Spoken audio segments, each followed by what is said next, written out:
Okay, we are live in the guild now, and let's just give it just a minute or so, see if a few people hop on with us. Sounds good. I feel like the guild is like a secret society. Kind of.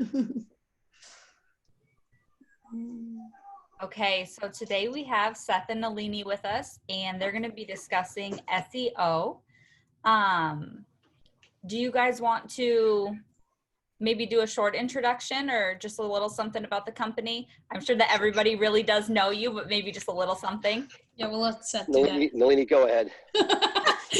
Neither of us.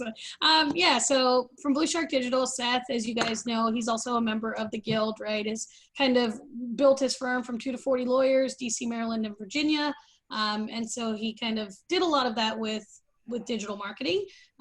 You know, said, well, if I could do this for myself, I could probably help other firms across the country. And so Blue Shark Digital was born. I've been on with Blue Shark since we became Blue Shark Digital and have kind of helped in all the different departments. I'm really passionate about learning about Google's new updates. And so we kind of try to keep ahead of the curve with the 4 fundamentals of technical, content, link building, local SEO, and we focus in legal specifically. Did I miss anything there, Seth? No, that was about as good as it gets. Perfect. And Max Law has been sort of our home and community. You know, not only were we able to build Price Benowitz, but I feel like this has been the place where we can test ideas, get feedback from people, and as well as I've really enjoyed the guild process on Monday and Friday mornings. Getting sort of virtual accountability has been awesome, and thankful to be here today. That's perfect.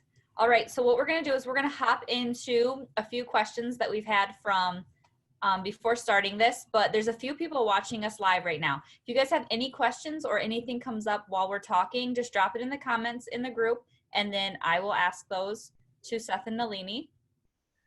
So first, we have Tyson asked, how does GMB affect SEO and vice versa?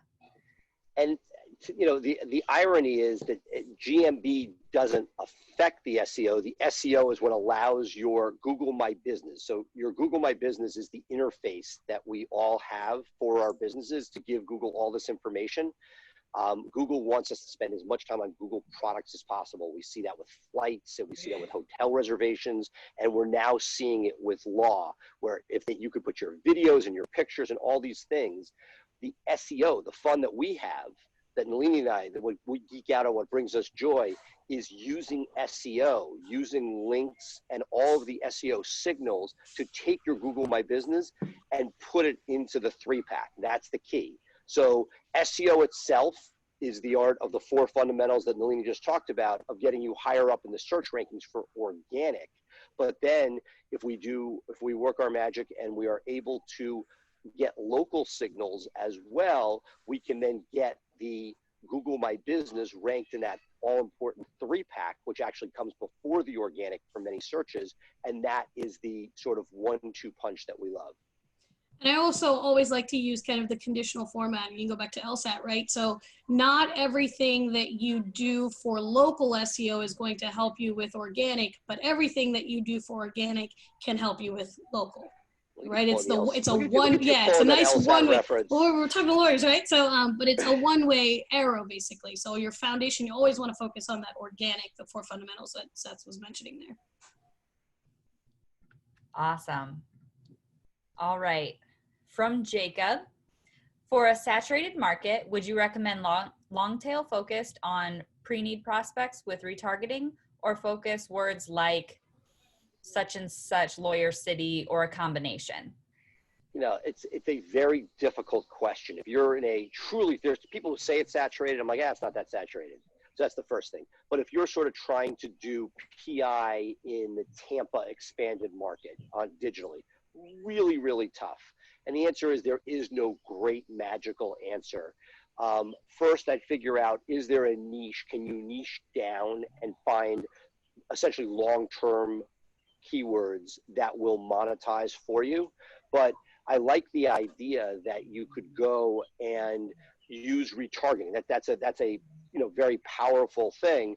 The question is, how do you find media that gets you the clicks in the first place at an affordable price? And that, I think, is either looking to see, can you niche? For example, if you're in a hyper-competitive market and you become the king of dog bites or slip and falls or something, you can very often differentiate yourself from all the people going for car accidents. But there's not an easy magic fairy dust formula. It's competitive. The cost of clicks are going to be very high. I think that the retargeting point is you better do everything you can to monetize whatever clicks and contacts you get, rather than just in a less competitive market. You might be like, okay, well, I'll follow up with most things. You really need to squeeze everything you can out of that orange in the competitive markets, because if you don't, you're not going to find an ROI. Nalini? And on a specific note too, a lot of the times when we talk about retargeting, sometimes that can be done really cheap. If you're going to put a little pixel on your website, if somebody's visited one of your pages because they are researching, let's say you're not PI and it's not that someone already has the injury and is looking for you right now to actually convert, but hey, I might be getting a divorce in a couple months. I'm looking into this, right? If I come to your website and then you just want to follow me on Facebook for the rest of the month, you can do a spend of what, $500 a month, Seth, around that for the Facebook, another 500 for, yeah. I know it depends on where you're on your traffic, right? So that's at very high traffic. You're looking at that, but there's one thing to be said that it is very separate when you're talking about retargeting ads. There's the Facebook retargeting ads, which when somebody visits, they'll see that on the side of their Facebook.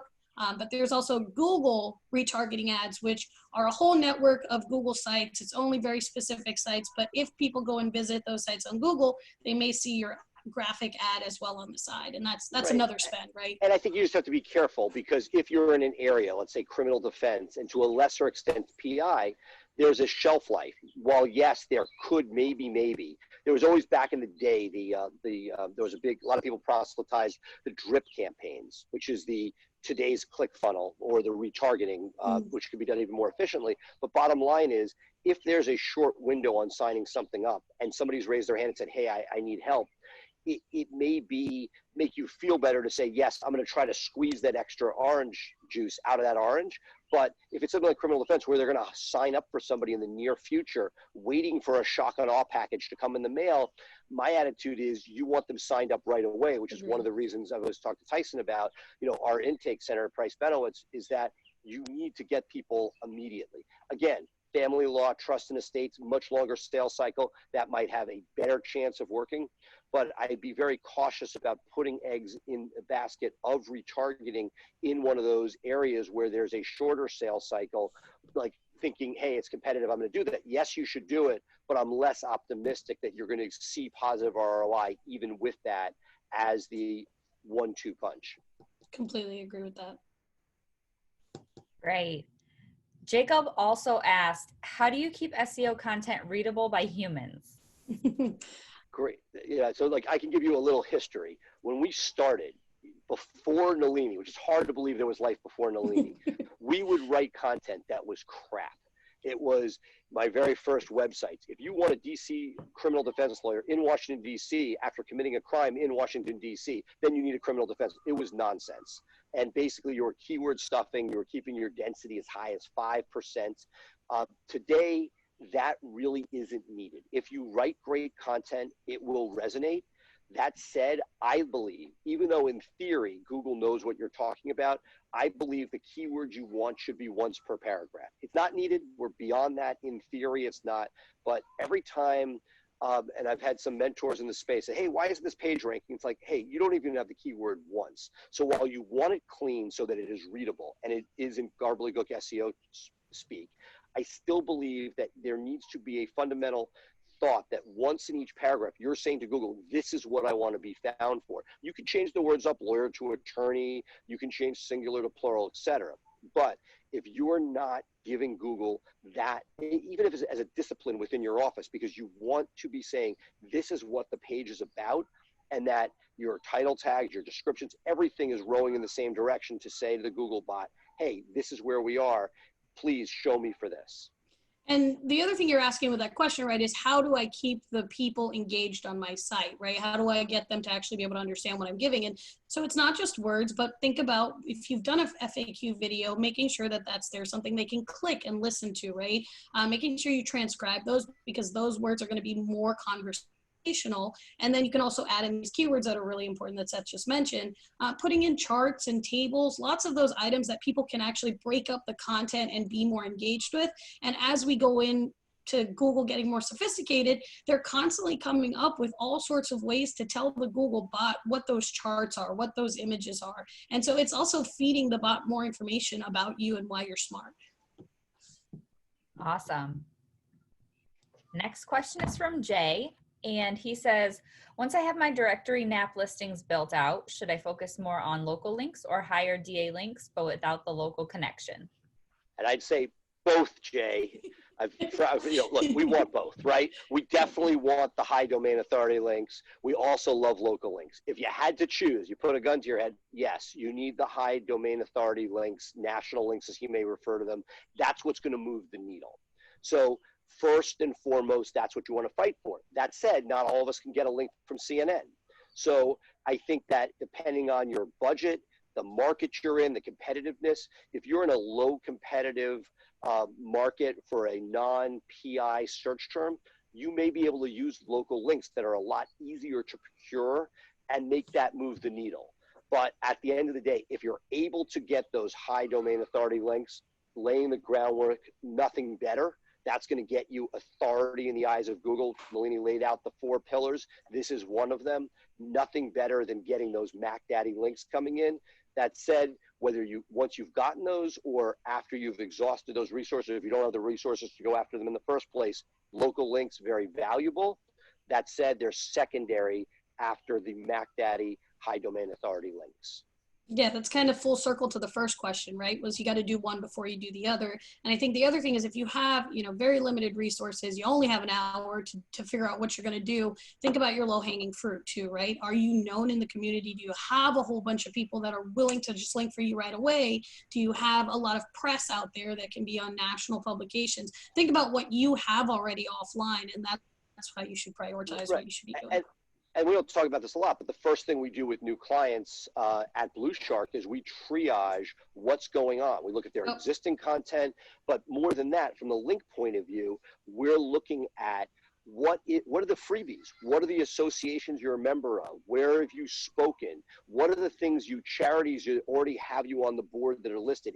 Basically, Google yourself, put your name in quotes. If you're of a unique name, that'll be easy. If it's not, you might have to put some sort of modifier to your location. But do something to see what does the web know about you, or just put your name in quotes and go several pages deep and find those places, and then make the ask. Look, when I started, we talked about this the other day, I just sat there finding legal directories. You don't need to do as much of that now with many of the third-party companies that will place you on directories, but you still can Google your name, go 10, 12 pages deep, 120 different places that you may have your name or your firm name, and then go make those asks. There's nothing better than that, because if you're already in a place, it's the easiest low-hanging fruit, as Nalini just said. Again, I still want you on CNN if we can get it, but if you can't get CNN, let's find the places that are local that love you. And something that we've been pushing a lot recently has been, hey, during this time, everybody looked at COVID, everybody's looked at their expenses and where they're spending money. When you have that list, make an extra checkbox. Can you get that company to put an endorsement of them? You love these companies. You're spending money month after month. Can you get an endorsement with a link back to you? It may not be the highest value link, but at least there is value to it, and it's local, and it's a start. So that's the best answer I can give for that. Great. All right. The next question is, what is structured data and schema, and why is it important? This is one of those 4 fundamentals, and I like to say that it is the foundation of your home. If you are building your website to build your presence, to build your firm, you have to be able to communicate with the Google bot what is on your website. You can have 1,000 pages of the most beautifully written content. It can have all of the important information. But at the end of the day, if the Google bot doesn't understand what that information says, how is it related to other content on the website, then it's not able to understand why you are organized and smart and able to have an answer for that searcher, right? So for example, if you have one page of content on car accident, and it can tell that there's one page there, it's able to identify you only have one page of content. Maybe you're not the smartest person.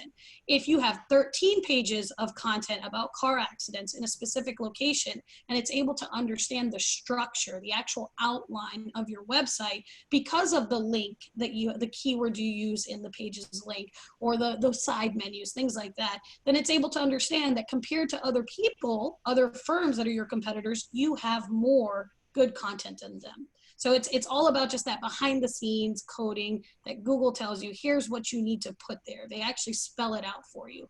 And it's not stuff that's fun and sexy, but it is very important to the foundation of SEO. Awesome. All right. So that is it for the pre-questions that we had. Is there anything else you guys can touch on? I was wondering too, maybe with the recent push of more people and more businesses online, has that changed anything that you guys are doing, you know, for clients of yours? It's made it more essential to be there. The fact that more eyeballs are there for longer. I think we peaked already when everybody was stuck inside. There was, you know, we saw incredible traffic. You know, we hosted a webinar and 2,000 lawyers appeared. So I think that if anything, it has strengthened the need and importance of online search.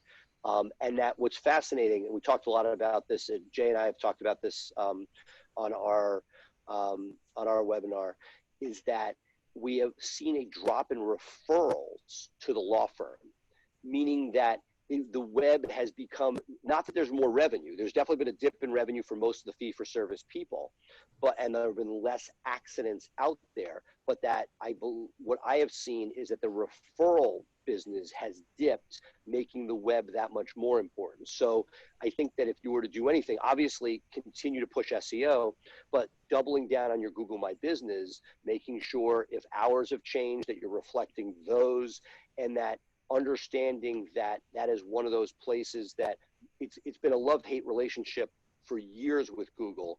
And the last few months have been infuriating with not a lot of customer support for Google My Business. Reviews weren't showing. There's still problem with reviews showing in certain instances. What I would say is this is the time, you know, not that you shouldn't have been dealing with digital before, but if you're not dealing with it now, it's just a missed opportunity because more and more eyeballs are there, and that things are changing rapidly. Google is doing a land grab and trying to get more and more eyeballs to Google My Business, making sure that you have a process to get posts up, making sure that your pictures are there, video if possible, making sure you're curating reviews, all of those things really important, because if you do all the things we've talked about with the 4 fundamentals, then your likelihood of being in the 3-pack is that much greater. And to go back to sort of, you know, come full circle to Tyson's first piece, that those pieces combined with the traditional SEO components that are fundamentals will give you the best fighting chance at this time when there's more eyeballs than ever looking online. And I think some of the things that, because there's so many more eyeballs on the internet, as Seth is mentioning, right? People have come out with new things that they're doing. So they're doing Facebook Live events. I've seen more people come out with podcasts, but they're actually focused on the visual and they're focused on social.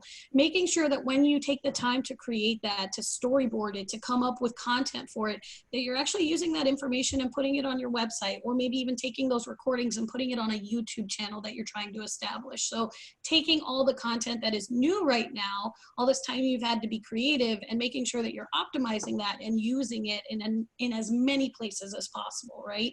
A lot of people are doing community events right now, whether they're helping first responders or even, you know, healthcare workers, things like that. Putting that out there, just like Seth said, you can do these Google My Business posts. There's a lot of attention on Google My Business right now. Making sure to take that and put it in front of the audience that's looking into you as a brand. Perfect. All right, I'm just going to check the group, see if we have any more questions in there. The other thing that, yeah. I was going to say, Yeah, I'm a regular in this guild, and I know that sometimes what's your question? What's your question? Those questions pop up at any given time. As you can see, Nalini and I we geek out on this stuff. I'm on vacation. I'm sitting here talking about SEO because I love it so much.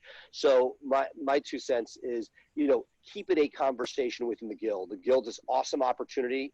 I've learned, you know, I've seen the people doing webinars, and we've now internalized that and brought that to a number of our practice groups. Make this a learning opportunity. There are a lot of threshold questions, like what does this mean? We talk very often fast using different nomenclature. You know, we're both on Facebook. Our emails are both Seth and Nalini at bluesharkdigital.com. Feel free to make this a conversation, because nothing gives us better satisfaction when somebody comes back to us, hey, I did what you said and my revenue is up X%. So, you know, keep it coming and make sure that this is not a one-way conversation, but a dialogue. And we've personally been getting, you know, questions from all sorts of these different webinars that we're doing. And what we've done is taken some time to actually create little one-pagers, or think about the things that people care about the most and try to figure out how can we create resources and answers to this, because we're answering the same question over and over, right? So I do have a number of those things, and I can share that, you know, that link to all of our guides that we've made in the recent past month and a half.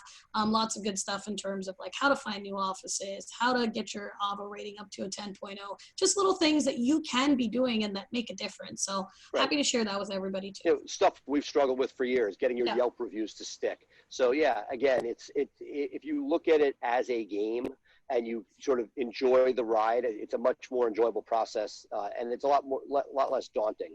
There's so much that each of us, including present company, can do to move the needle, that if you're willing to sort of each day just make an incremental dent in that, even if you don't have the resources to hire an outside group, making sure that you're thinking about, hey, how can I add content to my site? How can I find links? You know, it's not like there's like a link fairy. It's just normal interaction that's out there. We wish. But then again, you'll see a lot of, oh, do this for, you know, in the next 5 minutes and you're going to have 30 viable clients. No, there's a lot of fundamentals. Yeah, but they're entertaining ads, but it's fundamentals that work. And if you do the fundamentals over time, all of a sudden you're like, oh shit, this has moved the needle. And I find that it's paying your dues, and that if you do a little bit at a time, it's a lot more manageable than sort of saying, oh my God, I have all this to do. It's definitely the long game. Cool. Awesome. Thank you guys so much. A lot of great nuggets in there. I'll post your emails in there so that if anybody wants to reach out, like you said, they can contact you. Thank you so much for your time. Absolutely. Thank you, Becca, for helping. Thank you for hosting. Yep. Of course. Have a great rest of your day. All right, you guys too. Bye.